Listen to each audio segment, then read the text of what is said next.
السلام الا ان للہ حرما وهو مکۃ الا ان لرسول اللہ حرما وهو المدینۃ الا ان لامیر المؤمنین حرما وهو الکوفۃ الا ان حرمی وحرم ولدی بعدی قم الا ان قم کوفۃ الصغیرۃ الا ان للجنۃ ثمانیۃ ابواب ثلاث منها الى قم تقبض فيها امرأة هي من ولد واسمها فاطمة بنت موسى تدخل بشفاعتها شيعتنا الجنة بأجمعهم۔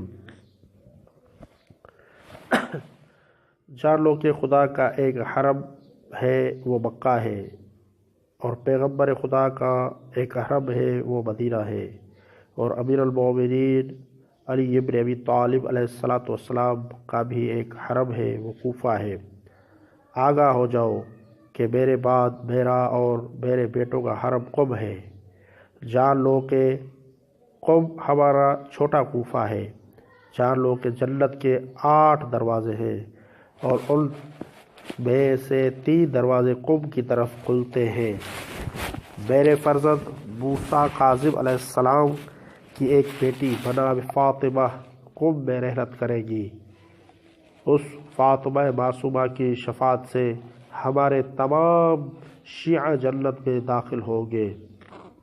یہ حدیث امام صادق آل محمد علیہ السلام نے اس وقت بیان فرمائی جب حضرت معصومہ قم اس دنیا میں تشریف نہیں لائی تھی، اور نہ ہی آپ کے والد بزرگوار حضرت امام موسیٰ کاظم علیہ السلام اس دنیا میں تشریف لائے تھے۔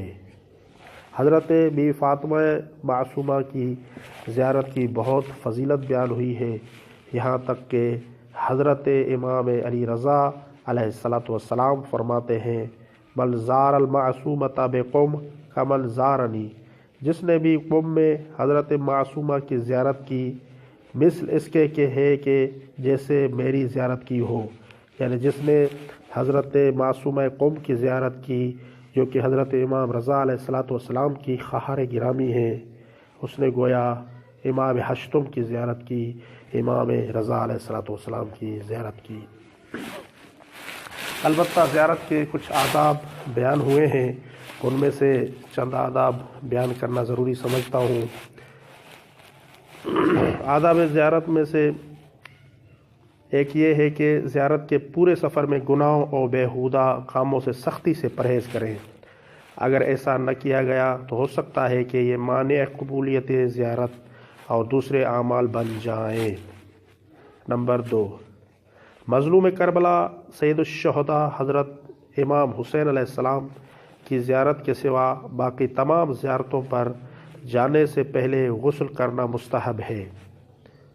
نمبر 3، زیارت پر جانے سے پہلے وضو ضروری ہے۔ نمبر 4، نیا لباس یا پاکیزہ لباس پہنا جائے۔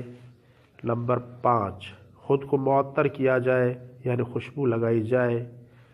نمبر 6، حرم میں جانے سے پہلے ایسے کھانوں سے پرہیز کیا جائے جن میں خاص بو ہو اور اس سے دوسرے لوگوں کو تکلیف پہنچتی ہو۔